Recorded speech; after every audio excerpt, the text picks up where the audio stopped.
ওজন কমাতে গিয়ে অনেকেই দেখা যায় মনে করে আমি যত কম খাবো, না খেয়ে থাকবো সেটাই হয়তো আমার জন্য স্বাস্থ্যকর। এই বিষয়টা বা এই ধারণাটি একেবারেই ভুল। অনেকে তাহলে প্রশ্ন করবেন যে তাহলে রোজা থাকি আমরা বা অনেকে উপোস থাকে অন্য ধর্মাবলম্বী যারা আছেন তারা তাহলে আসলে কি? সেখানে বিষয়টা অন্য থাকে। আর আমরা যে না খেয়ে থাকছি সেখানেও বিষয়টা অন্য থাকে। আমরা পানাহার ব্যতীত থাকার ফলে যে উপকারিতা পাবো, আমি পানি খাচ্ছি বা হালকা পাতলা খাবার খাচ্ছি কিন্তু দীর্ঘ সময় ভারী কোনো খাবার খাচ্ছি না, এতে করে কিন্তু কোনো উপকারিতা তেমনভাবে লাভ করা যাবে না। আপনি যদি দীর্ঘ সময় মেনে চলেন না খেয়ে থাকা, একেবারে পানাহার ব্যতীত থাকা, তখন ওজন কমানোর ক্ষেত্রে কিছু উপকারিতা পেতে পারেন। কিন্তু এখানে একটা কথা আছে, যখন গ্রহণ করবেন তখন কতটুকু ক্যালোরিবহুল খাবার গ্রহণ করছেন, তখন কি কি গ্রহণ করছেন, এই বিষয়গুলো একটা আরেকটার সাথে ওতপ্রোতভাবে জড়িত।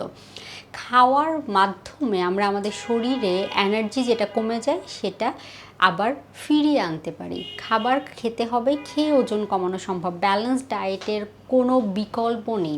আমরা অবশ্যই ব্যালেন্স ডায়েট করার চেষ্টা করব, অল্প অল্প করে বারে বারে খাবার গ্রহণ করব, এতে করেও আমার ওজন কমবে যদি আপনি একজন সঠিক পুষ্টিবিদের পরামর্শ নেন। আমরা সব সময় ব্যালেন্স ডায়েটকে প্রমোট করে থাকি। আমরা সব সময় বলে থাকি অল্প অল্প করে বারে বারে খাবার খাবেন। দীর্ঘ সময় না খেয়ে থাকার ফলে বদহজম, অ্যাসিডিটি জনিত সমস্যা দেখা দিবে, অনিয়ন্ত্রিত বিভিন্ন রোগ দেখা দিবে। তাই অবশ্যই আপনাকে না খেয়ে থেকে ওজন কমার যে বুদ্ধিটা আছে সেটা মাথা থেকে বের করে ফেলতে হবে। একজন পুষ্টিবিদের পরামর্শ নিয়ে সঠিক খাদ্যাভ্যাস মেনে চলার মাধ্যমে আপনি অবশ্যই ওজন কমাতে পারবেন, আপনার রোগ নিয়ন্ত্রণে রাখতে পারবেন। কিন্তু নিজে নিজে না খেয়ে থাকার যে সিদ্ধান্ত নিয়েছেন, এতে আপনি উপকারিতা পাবেন না, বরঞ্চ আপনার বিভিন্ন রোগের ঝুঁকি কিন্তু সেটা বাড়িয়ে দিবে।